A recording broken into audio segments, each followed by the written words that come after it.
그러면 저희 첫 번째 컨텐츠 9시 코인 뉴스 시작하겠습니다.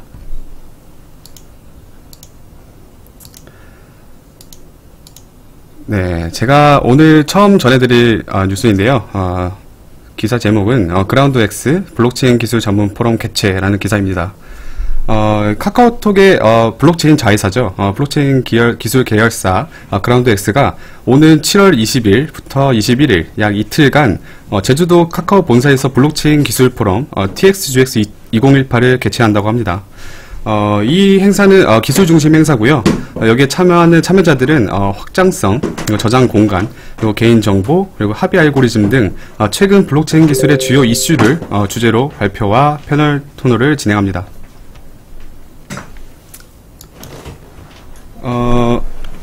네, 이 뉴스를 보기 전에 실제로 이 포럼이 어떻게 진행되는지 제가 사이트를 통해서 한번 보여드릴게요.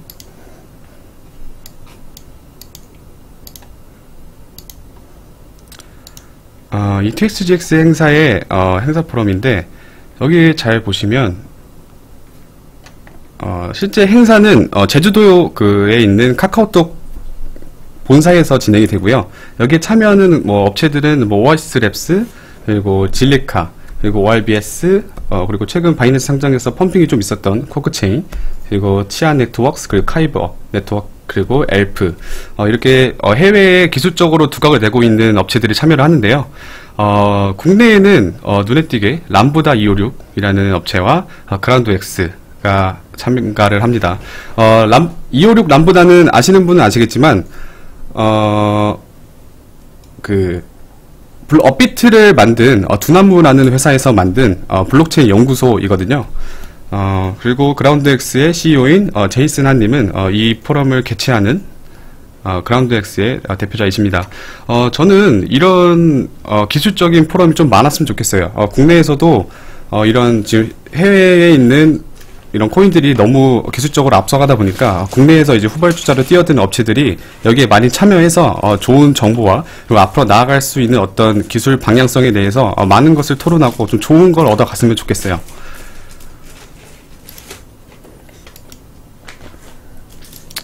네, 그리고 저희가 다음에 전해드릴 뉴스는 자금 세탁 방지 가이드라인 오는 10일 시행, 국내 시장 경제력 강화 기대라는 기사인데요.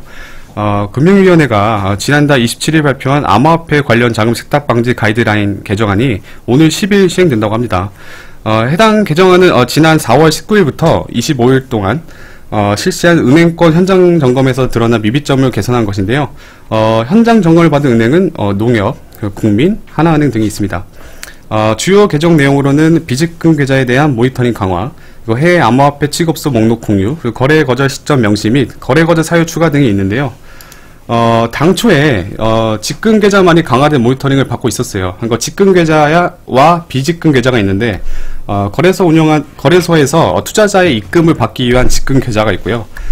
이 거래소를 운영하기 위한 어떤 운영비, 그리고 약간 내부의 어떤 행사 이벤트 등에 사용하는 이런 비직금 계좌가 있습니다. 근데 이 암호화폐 취급업소가 이용자 자금을 직금 계좌로 유치한 다음에 다른 금융사에 개설한 비직금 계좌로 이체하는 사례 등이 발생해서 이런 방침이 수정한 것으로 보여요. 또 조세 파탈을 막기 위해서 개별 금융사가 파악 중인 해외 취급업소 목록을 다른 금융사가 공유토록 하고 해외 취급업소로 송금하는 거래에 대한 모니터링도 강화된다고 합니다. 이 마지막으로 이 거래 거절 시점 명시 및 거래 거절 사유 추가 등이 있는데 금융사가 취급업소가 위험성이 있다고 판단해서 거래 거절을 통보할 경우에 이제 지체 없이 거래 종료를 할 수 있도록 개정을 한다고 합니다.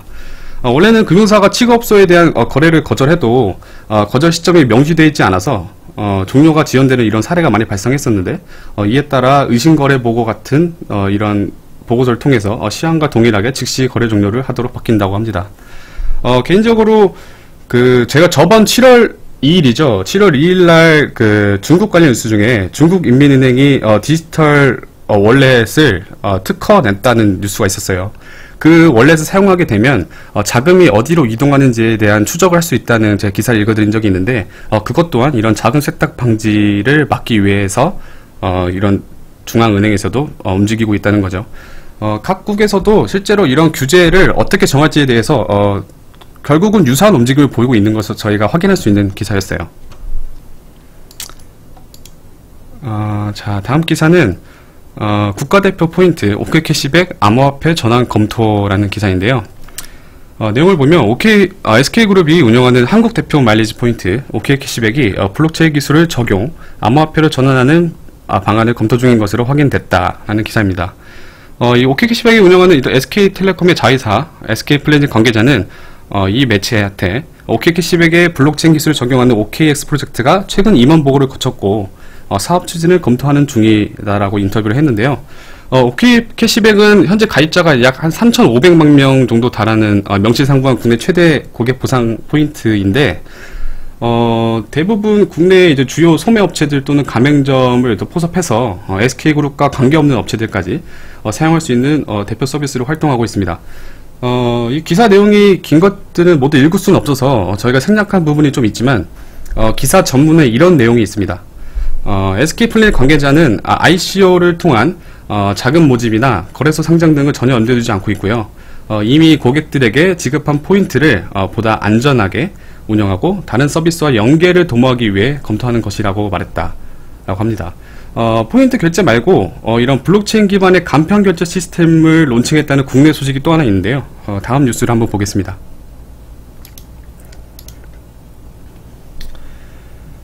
블록체인 간편 결제 더드림페이 수수료 0.5%라는 기사인데요. 내용을 읽어보면 핀테크 전문기업 드림리다는 블록체인을 기반으로 한 간편 결제 시스템 더드림페이를 지난해 론칭했다라고 합니다. 더드림페이는 삼성, 카카오, 알리, 위챗페이와 같이 간편 결제 서비스 기능을 갖춘 것은 물론 비트코인이나 이더리움과 같은 암호화폐와 연동돼서 일상생활 속에서 암호화폐를 실제 현금처럼 사용할 수 있다고 해요.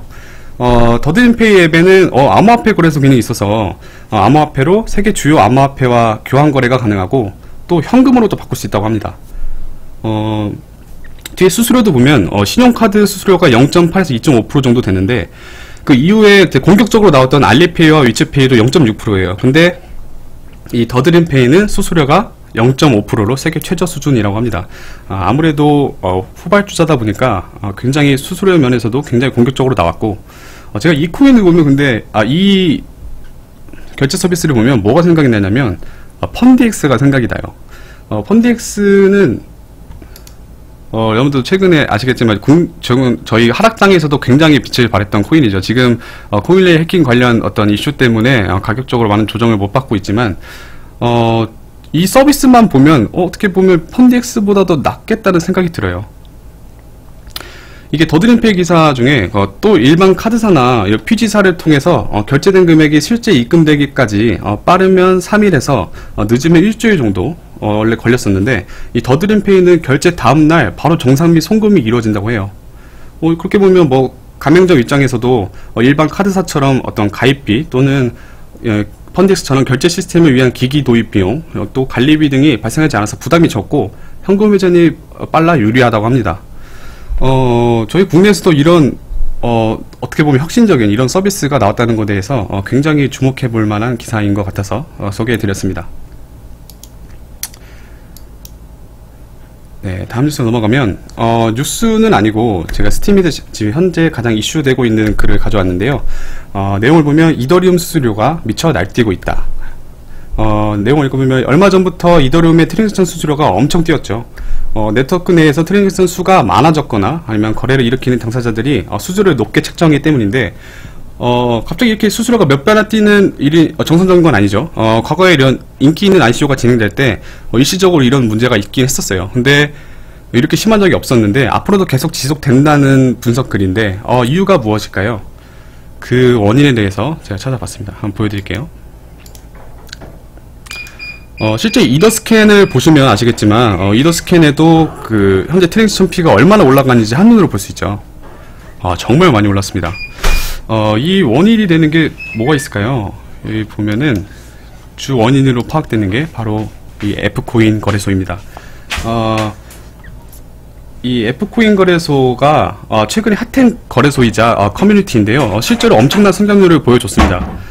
이 F코인 거래소가 내세우는 특징이 세 가지가 있는데 첫 번째가 투명한 거래 내역을 공개하겠다. 두 번째가 F코인 토큰을 이용한 의사결정을, 그리고 세 번째가 거래소 수익의 최대 80%를 이 FT 토큰의 소지자한테 상환해 주겠다 라고 합니다. 사실 다른 거래소들에도 이런 게 있어서 큰 차이가 없어 보이는데 거래량이 폭발적으로 늘어난 데에는 이 FT 거래소만의 이 마이닝 기법 때문에 그래요. 트랜스피 마이닝이라는 거래식 채굴이라는 FT 채굴 방식 때문인데 거래를 많이 하면 할수록 거래 수수료를 많이 내게 되고 본인이 낸 거래 수수료는 FT로 돌려받을 수 있습니다. 이것 때문에 포텐셜이 많이 늘어날 수 있지만 이렇게까지 영향을 줄 수는 없어요. 근데 이 거래소에 또 하나의 프로젝트가 있는데 이것 때문에 정말 문제가 많이 되고 있습니다. F코인의 오른쪽 위에 보시면 이 GPM이라는 프로젝트가 있어요. 들어가면 이렇게 보실 수가 있는데 이게 말 그대로 읽어보면 GPM Growth Project Market이라는 건데요. 이게 파고들면 신생 코인을 빠르게 성장시킬 수 있는 어떤 마켓을 만든다는 거예요. 그러니까 말이 키우는 거지 이 내용을 살펴보면 상장 경쟁을 시키는 거나 다름이 없어요. 먼저 여기에 상장시키기 위해서는 어떤 얘네가 제공하는 지원서 폼을 작성하고 얘네가 주어진 어떤 특정 규칙만 만족하면 바로 상장을 할 수가 있어요. 또 그 상장한 코인 중에 얘네가 이 토큰 있죠. 이 토큰을 예치해둔 계좌의 수의 총합에 따라 랭킹이 정해지는데 이 지원서로 제출된 토큰 중에 상위 20여 개의 토큰이 첫 번째 상장 자격이 주어지고요. 각 데이에 상위 5개의 토큰이 상장됩니다. 이런 상장 규칙 때문에 블록체인 프로젝트들은 본인들의 토큰을 지금 막 뿌려대고 있는 이런 아이러니한 현상이 벌어지고 있어요. 왜냐면 이 본인의 토큰을 예치시킨 계좌의 수가 많을수록 상장 가능성이 높다고 했잖아요. 그러니까 이 토큰을 보유한 사람의 그 계좌 수가 여기에 많아야 되는 거예요. 그러니까 이 토큰을 뿌리는 과정에서 이 가스비를 높게 책정하기 때문이에요. 그러니까 빠르게 자기의 계좌 수를 늘리기 위해서 높은 가스 수수료를 내면서 이더리움의 전송을 그 사용자한테 막 보내고 있는 거예요. 그러면 어떤 문제가 있을까요? 이더리움의 수수료가 높은 거래를 먼저 처리하는 이더리움의 특성이 있어요. 아시는 분은 아시겠지만.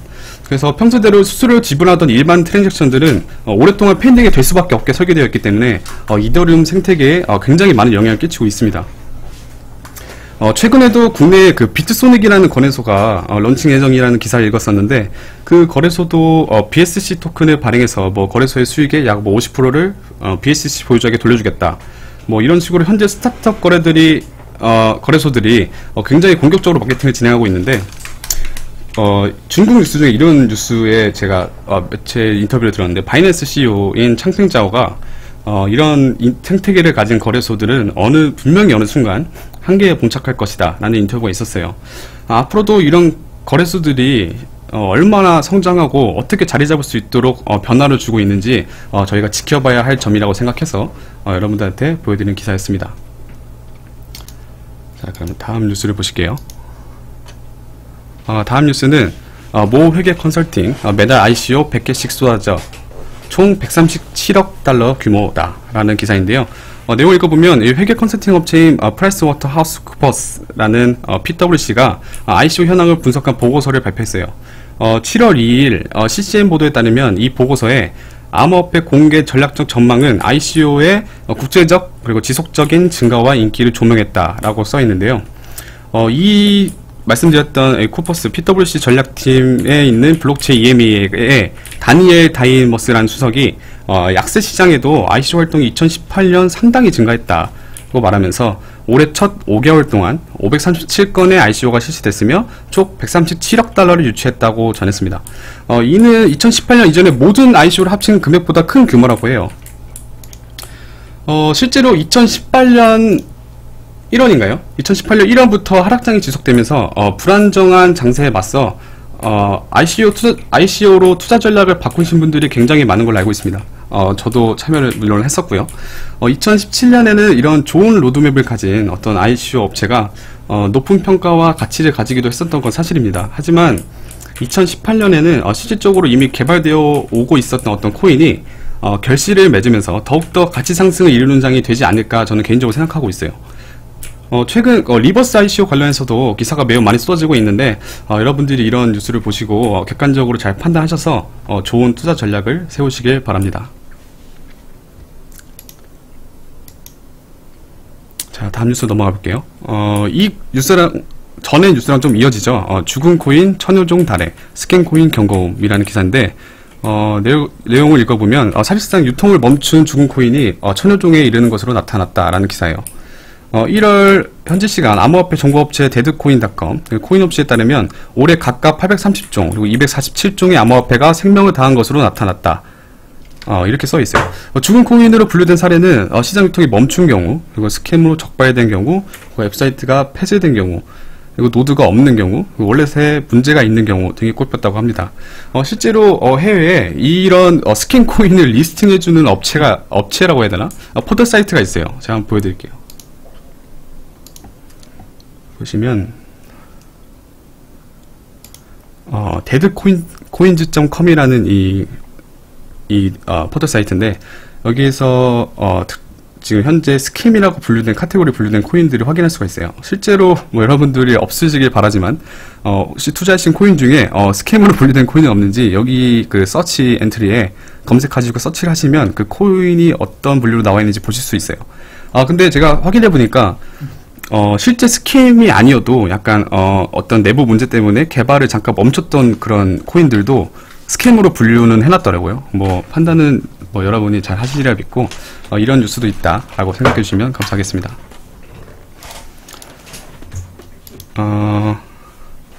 자, 다음 뉴스인데, 중국의 알리바바 블록체인으로 국제 결제 속도 개선 그리고 기술 특허 출원이라는 기사인데, 이런 중국의 대형 전자상거래 기업인 알리바바가 블록체인으로 국제 결제 처리 속도를 개선한 기술 특허를 출원했다라는 기사예요. 29일 이 매체에 따르면 코인데스크 보도, 토큰포스트에서 제가 참여했는데 인터뷰는 코인데스크에서 했나봐요. 근데 알리바바가 블록체인 내 잔고 조정 시스템 및 해결법이라는 이름으로 중국 특허청에 특허를 출원했다. 내용을 읽어보면 해당 기술은 여러 곳에 위치한 제3 결제대금 업체들 및 금융 파트너들이 서로 다른 노드로 블록체인을 구성하고 각각의 노드는 사용자 계좌의 원장을 유지 및 관리한다. 사용자의 계좌 내역은 제3 결제대금 업체들의 모바일 월렛을 통해 확인 가능하다는 개념인데, 이 개념보다는 이 중국의 알리바바가 알리바바의 회장이 마인 회장이 있어요. 중국의 한 매체 인터뷰에서 이런 얘기를 했는데, 블록체인은 혁신 기술이 확실하다. 다만 나는 비트코인을 모른다. 이렇게 얘기한 적이 있어요.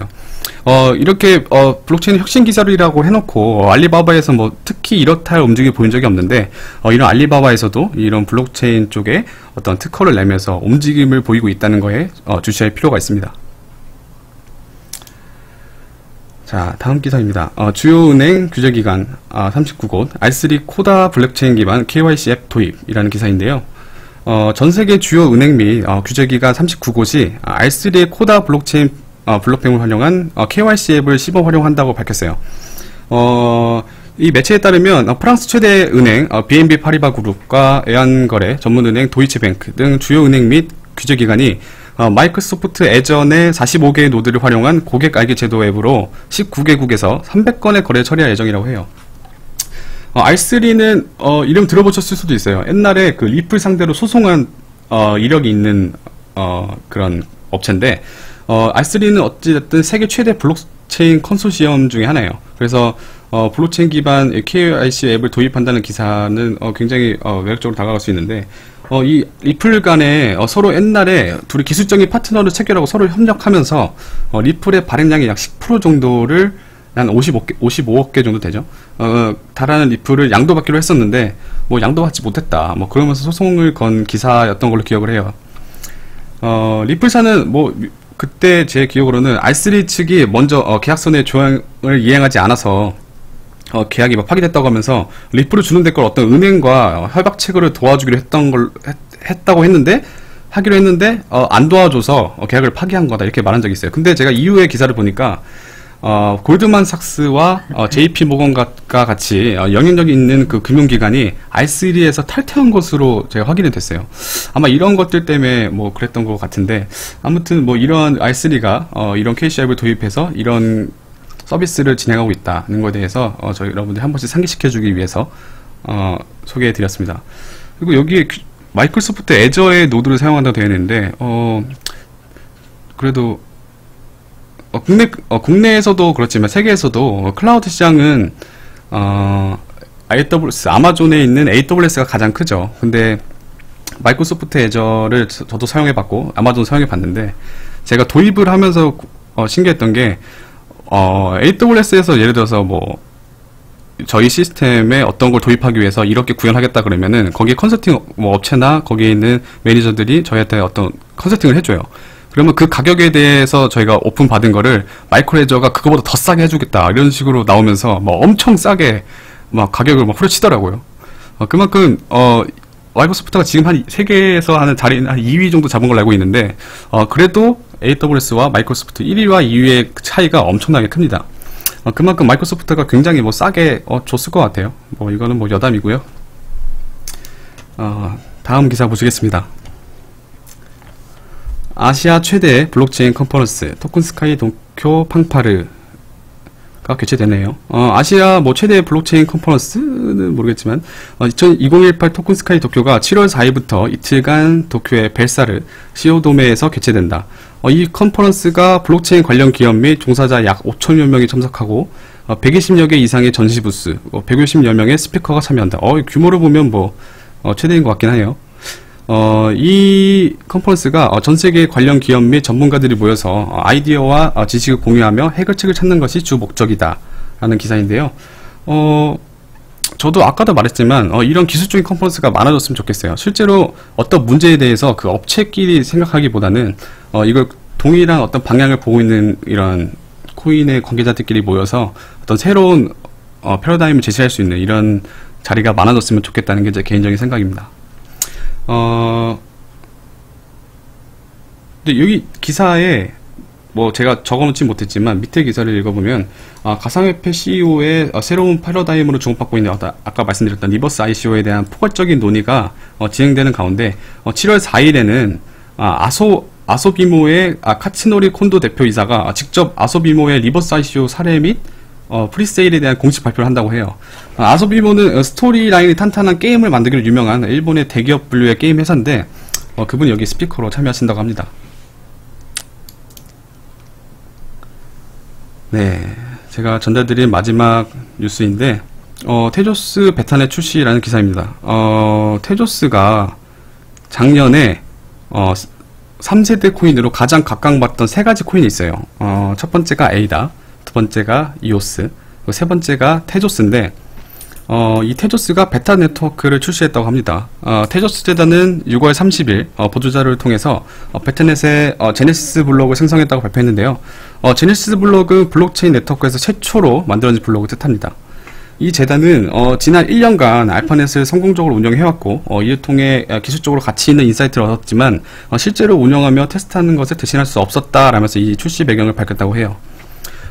그만큼 작년에는 테조스가 굉장히 제가 말씀드렸던 3세대 코인 중에 제가 알기론 가장 많은 투자 자금을 유치한 걸로 알고 있어요. 근데 이 코인, 테조스 코인이 내부 운영 정책 때문에 약간 횡령 관련된 그런 이슈가 좀 있었어요. 그래서 개발이 밀리고 뭐 지연되고 이런 문제가 많이 있어서 실망 매물이 엄청 많이 나왔었죠. 실제로 그 히트BTC 거래소에서 이 코인이 지금 프리런칭으로 올라와서 실제 가격 상승이 굉장히 이루어왔었는데 최근에 이 테조스를 베타 출시하면서 거래를 재개하겠다는 거래소가 생겼더라고요. 그래서 한번 제가 찾아봤는데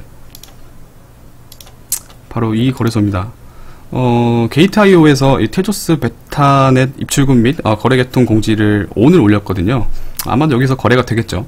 그래서 저는 게이트.io 그래도 꽤 큰 거래소니까 가격 상승을 좀 이뤘겠구나 싶어서 제가 봤는데 아니나 다를까 3일 전부터 계속 떨어졌더라고요. 그래서 뭐 이 테조스의 운명이 어떻게 될지 개인적으로 작년엔 좋게 봤는데 지금은 잘 모르겠지만 테조스의 움직임에 대해서도 한번 주시해볼 필요가 있는 그런 기사였습니다. 이것으로 저희가 첫 번째로 전달드릴 컨텐츠 9시 코인 뉴스를 마치겠고요. 저희가 차트 리뷰, 두 번째 컨텐츠인 차트 리뷰를 진행하기 전에 하나 더 보는 지표가 있어요.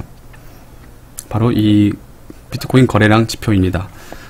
상위 탑5 거래소 비트코인을 비교해 놓은 차트인데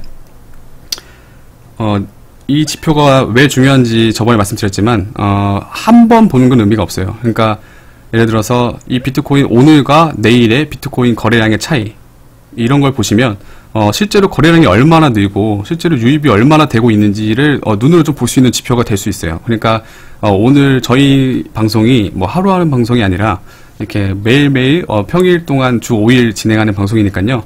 이런 여러분들에게 도움이 되는 뉴스와 이런 지표들을 저희가 매일매일 업데이트 해드릴 거니까 아프리카로 시청하고 계신 분들은 귀찮으시겠지만 업 버튼을 눌러주시고 아니면 즐겨찾기 눌러주시고 유튜브로 보고 계신 시청자분들은 좋아요와 구독을 눌러주시면 저희가 좀 더 양질의 컨텐츠를 전달해 드릴 수 있도록 약속드리겠습니다.